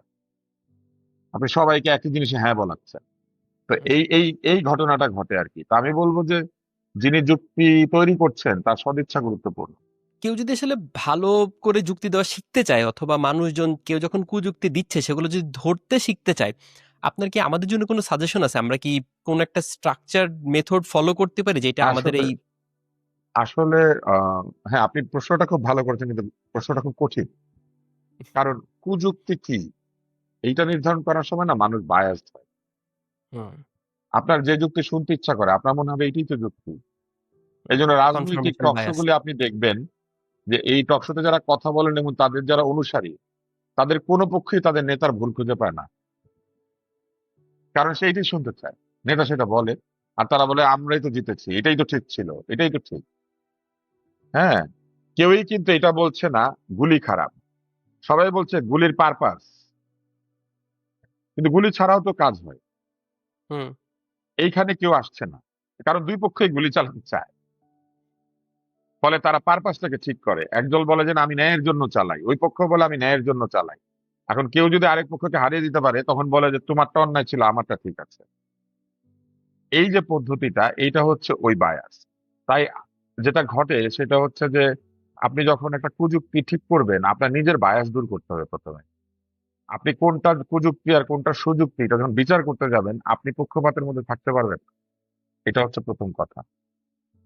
তারপরে আপনাকে তুলনা করা শিখতে হবে। অর্থাৎ আপনি তো জানেন কিছু, আপনার জানা জ্ঞান আছে, তাহলে আপনি ওটার সাথে মিলাবেন যে যা বলছে এটাকে আমার ওই অর্জিত জ্ঞানের সাথে মিলে। আমি দেখলাম এক জিনিস, উনি বলে আরেক জিনিস, তাহলে আপনার মনে সন্দেহ উৎপাদিত হবে। আপনি ঠিক না ভুল এইটা বোঝার জন্য আপনি কি করবেন, আপনি আবার আপনার জ্ঞানের কাছে ফেরত যাবেন, আপনি দেখবেন যে আপনার কি ভুল মানে আপনার কি বিষয়টা বুঝতে ভুল হয়েছিল। এবং তারপরে যদি দেখেন যে না আপনি ঠিকই ছিলেন, তখন আপনাকে খুঁজতে হবে যে উনি যেটা বলেছে ওইটা কি আরো লেটেস্ট, মানে আমি জানি না কিন্তু উনি জানেন। তখন আপনি আরেকটু রিসার্চ করবেন, আরেকটু দেখবেন। কিন্তু আমরা সাধারণ অবস্থায় তো এত চিন্তা করে প্রযুক্তি ঠিক করতে পারি না। তাহলে সাধারণ অবস্থায় প্রযুক্তি ঠিক করতে গেলে প্রথম হচ্ছে আপনি বায়াসটা দূর করে দিবেন, দ্বিতীয় হচ্ছে আপনি আপনার জানা জ্ঞানের সাথে মিলাবেন, তৃতীয় হচ্ছে আপনি বোঝার চেষ্টা করবেন উনি যে যুক্তিটা দিল এটা আপনার জীবনে ঘটলে কি আপনার খারাপ লাগতো না ভালো লাগতো। মানে উনি যে যুক্তিটা দিয়েছেন, উনি তো দিয়েছেন আপনার প্রতিপক্ষকে। হুম। মনে করেন উনি বিএনপি, উনি জামাত ইসলামকে দিয়েছে যুক্তিটা, কিন্তু আপনাকে চিন্তা করতে হবে যে এই মুহূর্তে যে যুক্তিটা দিল, এইটা যদি আমাকে দিত, আমি কি এটা মানতাম? আমার পক্ষে গিয়েছে বলে, তাই না? হুম। হুম। হুম। তো এইটা আপনি দেখবেন, যদি আপনি বুঝেন যে না কই আমার তো এটা ঠিক মনে হচ্ছে না, তাহলে এটা হচ্ছে আরেকটা। ফোর্থ হচ্ছে যে বক্তা, ওই বক্তাকে যদি আপনি চিনেন, ওনার অতীত ইতিহাস চিন্তা করবেন যে উনি কি হঠাৎ আজকে যুক্তি খুব ভালো দিচ্ছে, নাকি উনি রেগুলারই ভালো যুক্তি দেয়। অধিকাংশ ক্ষেত্রে প্রযুক্তি যারা দেয় এরা হঠাৎ করে ভালো যুক্তি দিতে শেখে না, কারণ এদের অভ্যাস হয়ে যায় প্রযুক্তি দেওয়া। তারপরে আপনি কিভাবে বুঝবেন? তারপরে আপনি বুঝবেন হচ্ছে আপনি এই যুক্তির কাউন্টার আর্গুমেন্টটাও শুনবেন, অর্থাৎ যিনি যুক্তিটা দিয়েছেন তার কাউন্টার যুক্তিটা শুনবেন। শুনলে আপনার মনে হবে যে কই এই যুক্তিটা তো খুবই দুর্বল মনে হচ্ছে, কাউন্টার যে দিল তাকে তো আমার মনে হচ্ছে যে সে বেশি ভালো। তখন আপনি আসলে বুঝতে পারবেন যে দুর্বল কিংবা কুযুক্তি কোনটা। হুম। আপনি প্রথমত যেটা বললেন যে আমাদের ভিতরের বায়াসনেসটা যেটা আছে সেটা দূর করতে হবে, but at the end of the day আমরা তো কেউ আসলে পুরোপুরি অবজেক্টিভ হইতে পারি না। আমার লাইফের যে সাবজেক্টিভ এক্সপিরিয়েন্স গুলা সেগুলাই তো আসলে আমি যে মানুষটা হয়ে উঠছি সেই মানুষটা আমি। সো আমার পক্ষে তো হয়তো কনফার্মেশন বায়াস কমপ্লিটলি দূর করা সম্ভব না, বাট আপনি কি কোনো কিছু ফলো করেন যেটাতে আপনি যদি অবজেক্টিভ থাকতে চান অবজেক্টিভ থাকতে পারবেন? মানে আম- আমরা তো আসলে আমাদের সাবজেক্টিভ এক্সপিরিয়েন্সের মাধ্যমেই তৈরি। সো পুরোপুরি অবজেক্টিভ হওয়ার যে পন্থা সেখানে যাওয়ার কি কোনো ওয়ে আছে? পুরোপুরি অবজেক্টিভিটিতে যারা পৌঁছাতে পারেন তারা তো সাধু হয়ে যান, সন্ন্যাসী হয়ে যান। তারা হচ্ছেন সেই উচ্চ মার্গের মানুষ যারা নিজের বায়াসকে, নিজের পক্ষপাতকে, নিজের স্বার্থকে এইটাকে উড়িয়ে দিয়ে যা ঠিক সেইটার পক্ষে যাওয়ার চেষ্টা করেছে। তো ওই জায়গাতে সবাই পৌঁছাতে পারে না। কিন্তু এই যে আপনি যেটা বললেন, আমার প্রথম যে এক্সপিরিয়েন্স এটা কিন্তু সাবজেক্টিভ, হুম। কিন্তু আমি যখন ওই এক্সপিরিয়েন্সটার দিকে পেছন ফিরে ফিরে তাকাই, যত তাকাই আমি তত অবজেক্টিভ হতে থাকি। খেলার মাঠে আপনি যখন আপনার বন্ধুর পা বরাবর একটা লাথি চালিয়ে দিয়েছেন, আপনি কিন্তু জিততে চান, হুম। দিয়েছেন চালিয়ে, আপনার বন্ধুও চালিয়েছে, আপনিও চালিয়েছেন, আপনারটা লেগেছে ওরটা লাগেনি। কিন্তু আপনি যখন বাড়িতে এসে চিন্তা করেন যে আমি যে পাটা চালিয়ে দিলাম এটাকে ঠিক করলাম, এই আপনি আস্তে আস্তে আপনি অবজেক্টিভ হয়ে যেতে শুরু করলেন। এবং আস্তে আস্তে আপনি আসলে এই সাবজেক্টিভিটি এবং অবজেক্টিভিটির বাইরে গিয়ে আপনি আরেকটা জায়গাতে নিজেকে নিয়ে যেতে শুরু করলেন, যখন আপনি দুইটা বস্তুকেই দূর থেকে দেখার শক্তি অর্জন করেন। এই যে সাধু সন্ন্যাসীরা জীবনকে ছেড়ে দূরে চলে যেত না, এটা একটা বড় কারণ হচ্ছে ওনারা আসলে জীবনটাকে জীবনের মধ্যে না থেকে দূর থেকে দেখতো। কারণ প্রতিদিন বাজার করেন আপনি, আপনি কি করে এই বাজার নিয়ে চিন্তা করবেন? চিন্তা করার সময় কই? সকালে বাজারে ব্যাগ হাতে নেন, চলে যান। কিন্তু আপনি হুম, বাজার করা ছেড়ে দিলেন। হুম, ছেড়ে দিয়ে এমন জায়গায় গিয়ে বসে আছেন, গাছের থেকে ফল পড়লে খান, না হলে খান না। হুম, এই আপনি বুঝতে শুরু করবেন যে বাজার আসলে কার জন্য দরকার। বাজারে গিয়ে কি দরাদরি করলে ভাল লাগে না খারাপ লাগে? এই যে ফল পড়ে এটা কুড়িয়ে খাওয়া ভালো, নাকি চাষ করে গাছ লাগিয়ে সেই ফল আরেকজনকে দিয়ে খাওয়া ভালো? এই যে চিন্তা, এটা আপনি প্রত্যেকদিন বাজার করলে আপনি পারবেন না। যে লোকটা প্রতিদিন মুরগি জবাই করে, ওরে যদি আপনি গিয়ে বলেন আসেন আমরা পশু ক্লেশ নিবারণ করি, এই মুরগিগুলার কি কষ্ট হচ্ছে, ও কিন্তু বুঝে না, তাই না? ও ধরে নিচ্ছে শত শত মুরগির কষ্ট হইতেছে, উনি হঠাৎ করে এসে বলে মুরগির এত কষ্ট। মানে কি, আমি মুরগি জবাই না করলে খাবো কি? কিন্তু এই লোকটাকে আপনি যদি একটু দূরে বসিয়ে দেন, ও যদি বোঝে যে মুরগি না বেচলেও হতো, তাই না? হুম, তাইলেই তো সে হঠাৎ ভেজিটেরিয়ান হয়ে গেল। হু ইজ এ ভেজিটেরিয়ান, তাই না? যে মুরগির কষ্ট টের পাইছে, তাই না? সে আবার গাছের কষ্ট টের পায় না। হ্যাঁ, তো ওকে যদি আবার আপনি বুঝাইতে পারতেন যে গাছেরও বেদনা আছে, জগদীশ চন্দ্র বসু, সে বলতো আচ্ছা হুম, গাছও খাবো না, আমি শুধু ফল খাবো।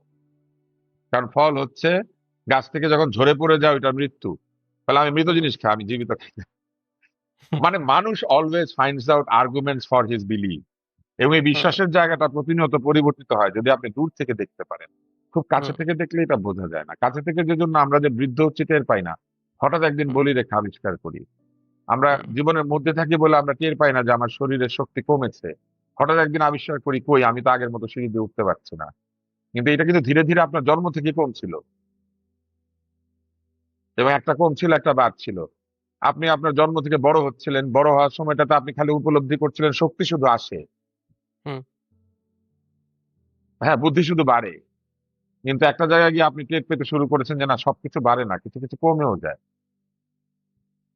তো এই যে বাড়া কমার জীবন, এটা আমরা দূর থেকে দেখলে যত বুঝি, জীবনের মধ্যে থাকলে ততটা বুঝি। Interesting, very interesting. বাংলাদেশের মানুষের জন্য বর্তমান প্রেক্ষাপটে কি আপনি মনে করেন বাংলাদেশের মানুষের আসলে ফিলোসফির জ্ঞান থাকা প্রয়োজন? যে কোনো জাতির জন্য ফিলোসফি জ্ঞান থাকা প্রয়োজন। একটা জাতির ফিলোসফি হচ্ছে জাতির ভবিষ্যৎ লক্ষ্যটা নির্ধারণ করে। আপনি জাপানিজদের একটা ফিলোসফি আছে, আপনি যদি যান দেখবেন জাপানিজদের একটা একটা স্টাইল আছে, একটা লাইফস্টাইল। এটা জাপানিদের দর্শন। জাপানিরা হুম, কর্মকে জীবন মনে করে, হুম, জাপানিরা দায়িত্বকে মনে করে প্রধান বস্তু, হুম, জাপানিরা মনে করে যে সময় হচ্ছে সবচেয়ে গুরুত্বপূর্ণ। এটা কিন্তু ওদের কমন ফিলোসফি, এটা জীবনকে ওদের মতো করে দেখা। মানুষ হুম, ভাবতে পারে না কিরে ওরা সবাই ছুটি চায়, ও কেন ছুটি চায় না? সবাই ময়লা করে বের হয়ে যায়, সুইপার পরিষ্কার করবে স্টেডিয়াম, কিন্তু হুম, ওরা নিজেরা পরিষ্কার করে যায়। তাহলে এটা ওদের ফিলোসফি। আপনি হুম, যদি চায়নাতে যান, আপনি দেখবেন তাদেরও কনফুসিয়াস, লাওজু, এদের হুম, ফিলোসফি আছে তাদের জীবনে, এবং হুম, এটা তাদের হুম, ন্যাশনাল ফিলোসফি। হুম, আপনি যদি ইভেন আমেরিকাতেও যান, তাদের ফিলোসফার নাই দেখে তারা শোপেনহাওয়ারকে তাদের একটা ফিলোসফি বানানোর চেষ্টা করেছে। এবং আমেরিকাতে এখনো কিন্তু নিটশে, কান্ট, হেগেল এরা পড়ে, এবং এই যে আমেরিকা সারা পৃথিবীর উপর প্রভুত্ব করার ইচ্ছা, এটা তো এক ধরনের নিটশের দর্শন। হুম, শক্তিশালী জাতি, শক্তিশালী মানুষ, শক্তিশালী রাষ্ট্র, এবং যে শক্তিশালী সে ঠিক, কারণ হুম, তার শক্তি যে আছে এটাই তো তার ঠিক হওয়ার প্রমাণ। তো এই হুম, যে একটা ব্যাপার, হিটলার এটাকে পছন্দ করে ফেললেন, জার্মান জাতির একটা দর্শন তৈরি করেছিলেন। হুম, জার্মানরা বুঝলে এটা আবার ভুল, তারা হুম, নিটশেকে পরিত্যাগ করে না, কিন্তু হিটলারকে পরিত্যাগ করলো। হুম, কারণ বুঝলো যে না, নিটশের ভক্ত হইলে এইভাবে হওয়া যাবে না, তাকে হুম, অন্যভাবে ইন্টারপ্রেট করতে হবে। ধরেন ইয়েরা এই যে ভলতেয়ার, রুশো, মতেস্কু, এরা হুম, এক ধরনের লেখালেখি করলেন। তারা বললেন যে মানুষের জীবনে মুক্তি দরকার, মানুষের ফ্রিডম চাই, মানুষের অধিকার চাই। ফরাসি বিপ্লব হয়ে গেল, কিন্তু রোবস্পিয়ার তো মানে তার সতীর্থদের হাতে গিলোটিনে উঠলেন। তার মানে আপনি দর্শন নির্মাণ করলেও সেই দর্শনটা বুঝতে হয়, এবং সেই দর্শনটাকে না বোঝার কারণে ফরাসি বিপ্লব প্রাথমিক অবস্থায় ব্যর্থ হয়ে গেল। হুম, নেপোলিয়ন আবার রাষ্ট্র ক্ষমতা দখল করলেন, এবং একবার না দুইবার। তাহলে দেখেন প্রত্যেক জাতির আসলে একটা দর্শন প্রয়োজন হয়, এবং সেই দর্শন যদি থাকে তাহলে তাদের উন্নতি করাটা সহজ হয়। আমরা বাঙালি, আমরা মিথ্যা বলি না। তাহলে চিন্তা করেন বাংলাদেশের অবস্থা কি হতো। কিংবা ধরেন আমরা বাঙালি, আমরা চুরি করি না। হুম, এইটা হচ্ছে সেই জাতীয় দর্শন। আমি বাঙালি বলে চুরি করি না, আমি বাংলাদেশে জন্মেছি বলে আমার একটা গুণ আছে। কোনো বাঙালি এটা করতে পারে না, কিন্তু আমরা কিন্তু এইভাবে নিজেকে চিন্তা করতে পারি না। যখন খুব যেটা সত্যি। করা দরকার ওইটার সময় আমরা সেইটা হয়ে যাই। হুম, আমরা শহীদ মিনারে যাব 21 তারিখে, আমরা বাঙালি হয়ে যাই। হুম, আবার আমরা কোন একটা ধর্মীয় দিন আমরা একেবারে মুসলমান হয়ে যাই। হুম, আবার ধরেন আমরা ভ্যালেন্টাইন্স ডে দিন আমরা একেবারে বলি যে আমরা আন্তর্জাতিক সংস্কৃতি এইসব কি, আমাদের ভ্যালেন্টাইন্স হুম, পালন করতে হবে, নিউ হুম, ইয়ার্স ইভ পালন করতে হবে। আবার পয়লা বৈশাখের দিন হঠাৎ আমরা আবার বাঙালি হয়ে যাই, কারণ আমাদের নিজস্ব দর্শন তৈরি হয় না। হুম, এই দর্শন তৈরির প্রক্রিয়াটা শুরু হয়েছিল এই যে ইয়াং বেঙ্গল মুভমেন্ট, এই যে এক ধরনের বাঙালি রেনেসা, এই যে ধরেন রবীন্দ্রনাথ সহ ওই সময়ের যারা লেখক সাহিত্যিক তাদের একটা উন্মেষ, তারপরে আবার বাঙালির মধ্যবিত্তদের একটা উন্মেষ, তারপরে আবার হুম, যখন দেশ আহ বিভিন্ন নতুন দেশ তৈরি হলো, তখন আবার একটা সাহিত্য সংস্কৃতির একটা চর্চা, বাংলা ভাষাকে টিকিয়ে রাখার সংগ্রাম, এই ব্যাপারগুলির মধ্যে দিয়ে কিন্তু আমরা একটা দর্শন তৈরির জায়গাতে পৌঁছাচ্ছিলাম। কিন্তু আমাদের 12টা বাজিয়ে দিল আমাদের রাজনৈতিক অস্থিতিশীলতা এবং আমাদের আহ সময়, আমাদের দেশ যখন একেবারে নবীন, পুঁজিবাদের প্রবল প্রতাপে আত্মপ্রকাশ। হুম, পুঁজিবাদ বলল যে profit is the only only goal, profit is the only path of success বা হুম, ওনলি বেঞ্চমার্ক অফ সাকসেস। আপনি ব্যবসা খুলেছেন, বেশি বেশি লাভ করেন না, তাইলে আপনার ব্যবসা ঠিক নাই। হুম, কিন্তু হতে তো পারে যে আপনি একটা ব্যবসা খুলেছেনই এই জন্য যে আপনি বেশি লাভ করতে চান না, তাই না? তো পুঁজিবাদ এটাকে মেনে নেয় না। যে জন্য আপনি দেখবেন, এটা একটা চমৎকার উদাহরণ আমি দিতে পারি। আপনি যদি পশ্চিমা বিশ্বে যান, আপনি দেখবেন 100,000 রকমের কফিন আছে। হুম, কারণ কফিনটা তারা কবরে দিয়ে দেয়, হুম, এবং এই জন্য বড় লোকের কফিন গরিবের কফিন আলাদা হয়ে যায়। হুম, ফলে এখানে বিরাট ব্যবসা আছে। হুম, কিন্তু আপনি যদি বাংলাদেশে আসেন বা কোনো মুসলিম দেশে যান, দেখবেন যে কাঠের বাক্সটা শুধুমাত্র লাশটাকে পরিবহন করে কোথাও নেওয়ার জন্য হুম, অথবা কোথাও সংরক্ষণ করার জন্য অতি সামান্য সময় ব্যবহার করা হয়। হুম, ফলে সবচেয়ে সস্তা কাঠ, সবচেয়ে বাজে কাঠমিস্ত্রি এবং সবচেয়ে কুদর্শন, মানে এটা এই বাক্সে আপনি আপনার সাধারণ জিনিসপত্র রাখবেন না। কেন হুম। বলেন তো? কারণ আমাদের এই ফিলোসফিতে এই বাক্সটা মূল্যহীন, ইকোনমিক ভ্যালু নাই। হুম, এটার কোনো ভ্যালু নাই। তো পুঁজিবাদ আমাদের এখানে এসে এই বাক্সের ব্যবসা সফল হইল না। হুম, এর কারণ হচ্ছে আমার স্পিরিচুয়াল ভ্যালু, ধর্মীয় ভ্যালু বলে যে এই কাঠের বাক্সে তুই সমান, খাটিয়া সমান, তুই খাটিয়া হুম, নিজেরটা কিনতে হবে না, মসজিদে আছে নিয়ে আয়। হুম, হুম, হুম, আমাদের কারো ব্যক্তিগত খাটিয়া নাই, হুম, আমাদের সমস্ত খাটিয়া সামাজিক। হুম, কোনো বড় লোক, বাংলাদেশের সবচেয়ে ধনী ব্যক্তিটাও কিন্তু নিজের খাটিয়াটা বাড়িতে বানায় রেখে যাবে না, সোনার রূপা দিয়ে বানানো, মসজিদ থেকে নিয়ে রাইট। আসবে। তো যার এলাকার যেটা সেটাই আনবে। তাহলে দেখেন, পুঁজিবাদ এক দেশে এটাকে ব্যবসায় পরিণত করছে, কারণ ওইখানে ওই ধর্মে বাধা নাই। আমাদের হুম, এখানে পারে নাই কারণ আমাদের ধর্মে বাধা আছে। আবার দেখেন, আমাদের এই অঞ্চলে আরেকটা ধর্ম আছে, সনাতন ধর্ম। ওর তো বাক্সের হুম, দরকারই নেই, কারণ ও তো পুড়িয়ে আসলেই নাই। ফেলে, হুম, আমার বাক্স লাগে না। ওর কাছে হুম, টোটাল বাক্সটাই মূল্যহীন। হুম, আমি এরকম উদাহরণ কেন দেই, এটা হচ্ছে আমার বিতর্ক থেকে এসেছে। আপনি হুম, যদি সহজভাবে বলতে না পারেন, তাহলে আপনি বুঝবেন না যে পুঁজিবাদ আমাদের কোথায় ক্ষতি করেছে। হুম, আমি যে টেলিফোন দিয়ে কথা বলি, এদিন কথা বলতে পারি, কিন্তু পুঁজিবাদ বলেছে আইফোন হাতে না নিলে তুমি যাতে উঠো না। হুম, ফলে আপনি দেখবেন সবার হাতে আইফোন, সবাই কিন্তু সমান আয় করে না, কিন্তু আইফোনে সে সমতা এনেছে। হুম, সাম্যবাদ এসেছে আইফোনে। খেতে পায় না তবে আইফোন কিনে, হুম, লোন করে আইফোন কিনে, হুম, আগের বছর আইফোন জমা দিয়ে আরেকটা কিনে, হুম, প্যাকেজের ডিলের সাথে আইফোন কিনে। ও আসলে আইফোনটাই চাইতেছে, প্যাকেজও চাচ্ছে না, ও আর কিছু হুম, চাচ্ছে না, আইফোনটা চায়। তো পুঁজিবাদ আসলেই। এইভাবে আমাদের অসংখ্য আইফোন গছিয়ে দিয়েছে সব জায়গাতে। হুম, এবং এই গছিয়ে দেওয়ার জায়গাটা আমাদের মতো দেশে, গরিব দেশে এটা খুব মারাত্মক আকার ধারণ করেছে, কারণ আমাদের আমাদের সংস্কৃতি, আমাদের ঐক্যবদ্ধ হওয়ার যে ফ্যাক্টর গুলি, সেগুলি দুর্বল হয়ে গিয়েছে। এবং আমরা ওই একই রাস্তায় রওনা দিয়েছি যে profit is the ultimate consequence. Profit লাগবে, লাভ লাগবে, ব্যবসা লাগবে, আরো আয় লাগবে, প্রবৃদ্ধি লাগবে। ফলে এইটা আমার কাছে মনে হয় যে আমাদের জন্য খুব জরুরি। আমাদের নিজেদের দর্শন, নিজেদের জাতীয় অস্তিত্ব বা ন্যাশনাল আইডেন্টিটি তৈরি করার জন্য যে চিন্তা, সেই চিন্তাটা খুব দরকার।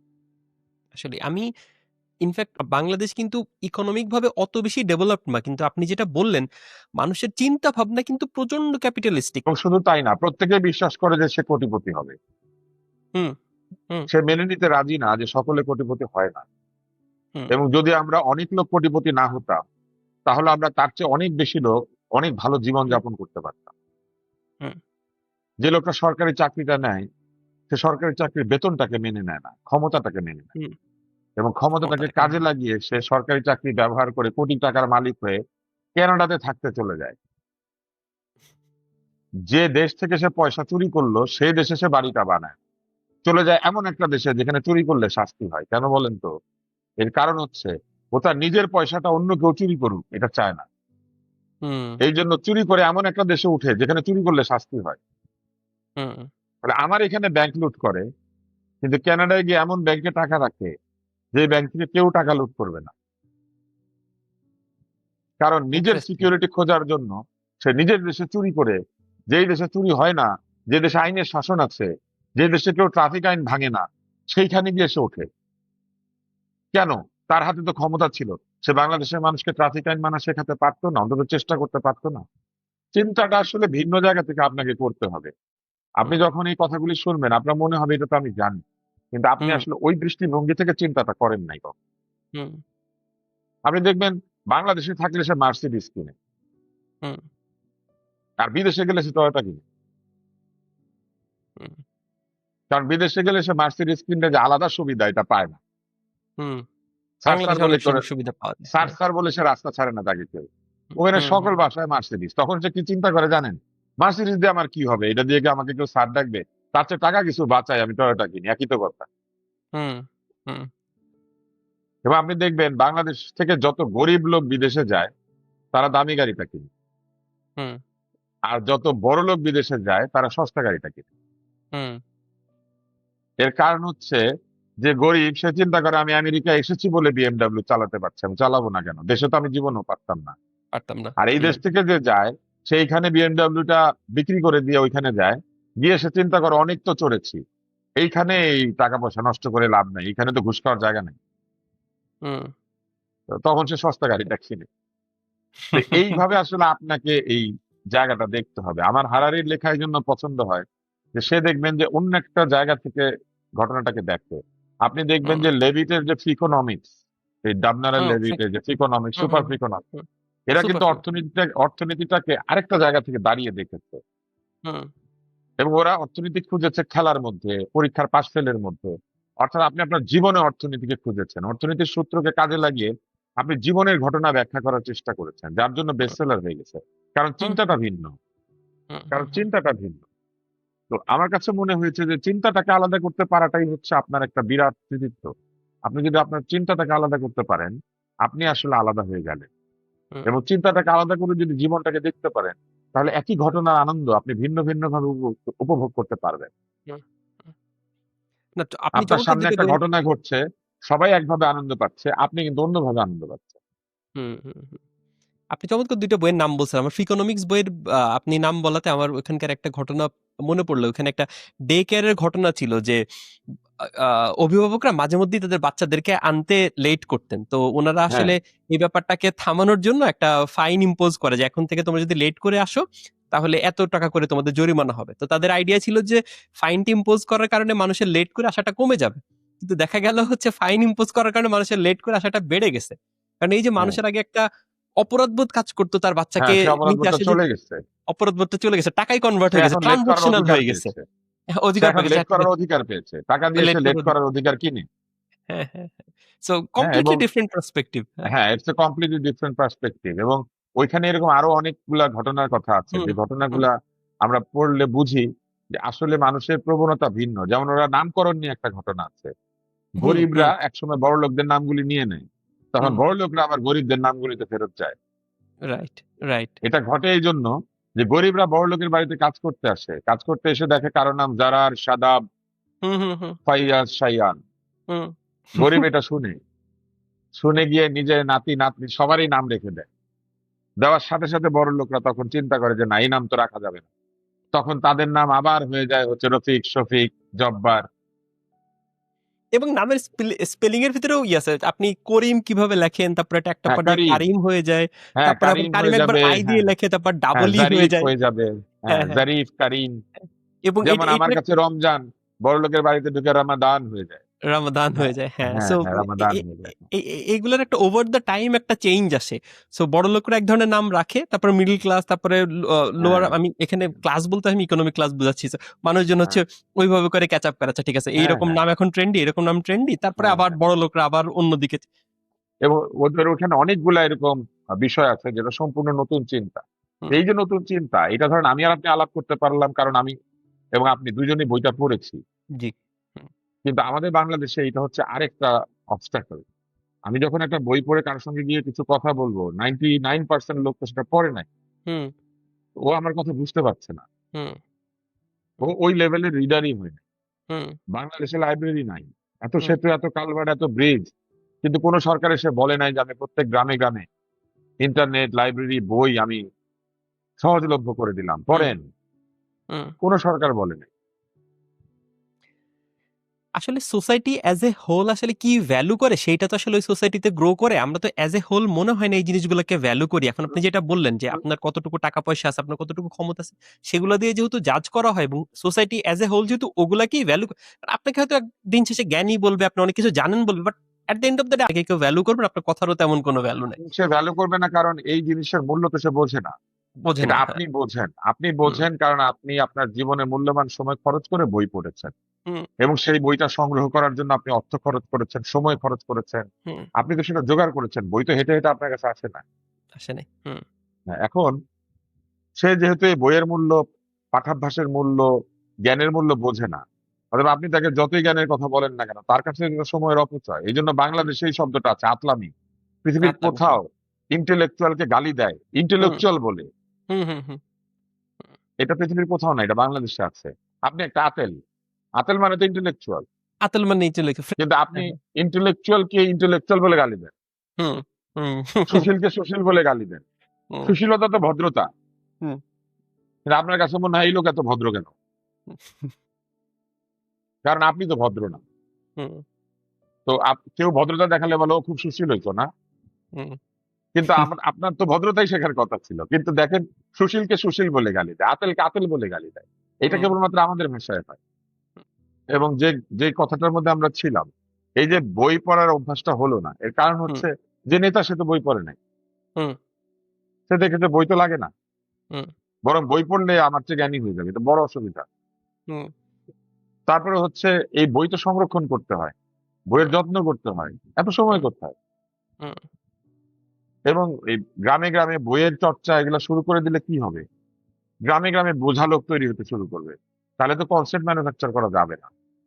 খুবই ডিফিকাল্ট। আমি ওইটাই বলতে চাচ্ছিলাম, ম্যাস ইন্ডক্ট্রিনেশন করা তখন কিন্তু এই যে আপনি যে মানুষজনকে একদম গড় পড়তা অনেক কিছু বুঝাই দিবেন সেটা তো করতে পারবেন না। মানুষজন না তো তখন না, অনেক এটা কিছু আপনি বুঝবে, পারবেন না। চিন্তা করবে। হুম, আপনি দেখবেন যে ইন্টারনেট সবাইকে দিয়ে দিয়েছে, হুম, কিন্তু বাংলাদেশে কোন একটা সস্তা টেলিফোন প্রডিউস করে নাই যেটা সবার হাতে হাতে থাকতে পারে। হুম, কারণ ইন্টারনেট দিয়ে দিলে লোকে ফোন কিনে, ফোনটা দিয়ে ব্যবসা হয়, ইন্টারনেটের দাম ফিক্স, ফোনের দাম ফিক্স না। হুম, অথচ দেখেন যেসব জাতি এগিয়ে যায় তাদের বেলায় কি হয়। এই লোকটার উদাহরণ দেওয়া ঠিক কিনা আমি জানি না, কিন্তু হিটলার দেখলেন যে তাদের কোনো গাড়ি নাই, আমেরিকাতে গাড়ি আছে, ফোর্ড কি মডেল, হুম, হুম, $180, $180 এক সময় পাওয়া যেত, হুম, যেটা $400 পাওয়া গেছে এক সময়। হিটলার হুম, দেখলেন যে এই যে $200 থেকে $400 আমেরিকানরা গাড়ি কিনে, তাহলে জার্মানদের গাড়ি কই? হুম, ফলে ফার্ডিনান্ড পোর্শেকে দিয়ে ভোক্সওয়াগেন বিটল ডিজাইন করানো হলো, পোর্শের ডিজাইন করা। হুম, মনে করেন আপনি পোর্শে এসে আমাদের ব্যাটারি রিক্সা ডিজাইন করছে, কারণ সবাই এটাতে চড়ে। এবং এই গাড়ি এমন গাড়ি হলো, আজকে এই গাড়ি একটা কালেক্টর আইটেম, এটা একটা একটা হুম, টাইমলেস কার। টাইমলেস। হুম, হ্যাঁ, এবং এই যে আর্ট ইজ লং, হুম, এইটা হচ্ছে সে আর্ট ইজ লং। হুম, এই পোর্শের design is art, it is yeah, an art, hmm, এইটা লং। তো আমার কাছে মনে হয় যে এই দৃষ্টিভঙ্গি একজন লিডারের মধ্যে থাকতে হয়। আপনি খারাপ ভালো সেটা পরের কথা, হুম, কিন্তু লিডার যদি একটা আদর্শ আপনার সামনে দিতে না পারে এবং তার মধ্যে যদি এটা না থাকে যে আপনি একটা সমতা তৈরি করবেন, হুম, আপনার গরিব মানুষের মধ্যে আপনি একটা সুবিধার সাম্য তৈরি করবেন, তাইলে আসলে আমাদের যে উন্নতি, এটা উন্নতি না। আমাদের হুম। বাংলাদেশে আসলে উন্নতি হয় না। আপনি এটার কোনো পোটেনশিয়াল ওয়ে আউট দেখেন নিয়ার ফিউচারে? হ্যাঁ, দেখি। আপনি চিন্তাশীল মানুষদের কাছ থেকে চিন্তা নিতে হবে, আর যারা কাজ করে তাদেরকে দিয়ে কাজটা করাইতে হবে। আমাদের দেশে যে কাজ করে সে ভাবে সে নিজেই চিন্তা করতে পারে, আর যে চিন্তা করে সে মনে করে সে কাজটা করতে পারে। হুম পৃথিবীর সবচেয়ে বড় সাইনার্জি হচ্ছে চিন্তকরা চিন্তা করে আর কর্মবীররা কর্ম করে। হুম তো এইটা আপনি দেখবেন, আপনি ফ্রান্সে দেখবেন, আমেরিকায় দেখবেন, ইংল্যান্ডে দেখবেন, পৃথিবীর সমস্ত উন্নত দেশে দেখবেন চিন্তার লোকটা চিন্তা করে, কাজের লোকটা কাজ করে, এবং হুম চিন্তার লোকটা কাজের লোকটাকে অসম্মান করে না, কাজের লোকটা চিন্তার লোকটাকে অসম্মান করে না। কিন্তু আমাদের দেশে আমরা এই বিভাজনটাই করতে পারি না। কিন্তু সবাই আপনি অনেকখানি সময় দিলেন, অনেক কথা বললেন। আপনার কথা শুনতে সবসময়ই ভালো লাগে। আজকে আপনার সাথে কথা বলতে পেরে আরো অনেক ভালো লাগলো। থ্যাংক ইউ সো মাচ আপনার টাইম দেওয়ার জন্য। সামনে হয়তো কোনো আরেকদিন আপনার সাথে আবার হ্যাঁ, আমরা অনেক সময় কথা তো বলবো বলতেই পারি, ইনশাআল্লাহ। কারণ কথা তো বদল হতে থাকে, নতুন কথা আছে, হুম, নতুন চিন্তা আছে। আমরা আবার হয়তো ভবিষ্যতে কখনো কথা বলতে পারবো অন্য বিষয় নিয়ে। অন্য আজকে তো বিষয় নিয়ে। দর্শন ছিল, হুম, হয়তো আমরা চিকিৎসা নিয়ে, হয়তো আমরা খেলাধুলা নিয়ে, হুম, আমরা নানান বিষয় নিয়ে কথা বলতে পারবো। হুম। থ্যাংক ইউ সো মাচ এমনকি ফর আমরা ইওর এই যে টাইম। প্রবাসের জীবন, কিংবা আমরা যারা দেশে থাকি আমরা প্রবাসীদেরকে কিভাবে দেখি, হুম, কিংবা ধরেন আমাদের কি আসলে কোনো কালেকটিভ থিঙ্কিং এর সুযোগ কিংবা কালেকটিভ থিঙ্কিং হচ্ছে কিনা, বা কোথায় কালেকটিভ থিঙ্কিং হয় আসলে। আমরা হুম, কিন্তু অনেক জায়গায় জানি না, অনেক ছোট ছোট জায়গা আছে যেটা আমরা হুম, বুঝতে পারি না। সেখানে কিন্তু হুম, আমাদের চিন্তার জগতে পরিবর্তন আসে, হুম, কিন্তু সেটা আমরা হুম, বুঝতে পারি না। চিন্তার জগতে পরিবর্তন আনার জন্য আমাদের কোনো চেষ্টা নাই, যেটা হুম, পৃথিবীর সব দেশে আছে। হুম, এই যে আপনি যে কাজটা করছেন এটা একটা অদ্ভুত কাজ, আপনার এটা করার দরকার নাই, লুক্সেমবার্গের থেকে আপনি এটা করবেন কেন? কিন্তু আপনি হুম। লুক্সেমবার্গের থেকে এটা করেন, কিন্তু লাকসামে থেকে আমরা এটা করি না। হ্যাঁ, আমাদের যেটা লাকসাম ওইটাই তো তাদের লুক্সেমবার্গ, তাই না? কিন্তু আমরা লাকসামে থেকে এটা করি না। তো আমাদের সমস্যাটা ওইখানেই। আমরা আমাদের এইখানে বসে যে কাজটা পারি না করতে, এটা আমরা বাইরে গেলে করি। কেন জানেন? তখন আমরা এই কাজটার মূল্যটা বুঝতে পারি। হুম, তখন আমরা টের পাই যে এই কাজটা যে মূল্যবান। কিন্তু আমরা হুম, যখন এইখানে থাকি ওই যে বাজারের প্রতিদিন বাজারে যাওয়ার মতো, আমরা তখন বুঝি না যে এটা আসলে কত মূল্যবান। হুম, তাই এইজন্য আমি বলি যে যারা বিদেশে যায় বা যারা ধরেন এই বিদেশে গিয়ে ডিগ্রি করে বা অন্য কিছু করে, তাদের চিন্তার জগতের যদি পরিবর্তন আসে, এইটা হচ্ছে আমাদের জন্য বেশি উপকারী। হুম, ডিগ্রিটাও তো উপকারী না, কিন্তু চিন্তার জগৎটা হুম, উপকারী। হুম। তাহলে আজকের মতো শেষ করি। জি, থ্যাংক ইউ তুষার ভাই। Thank you so much.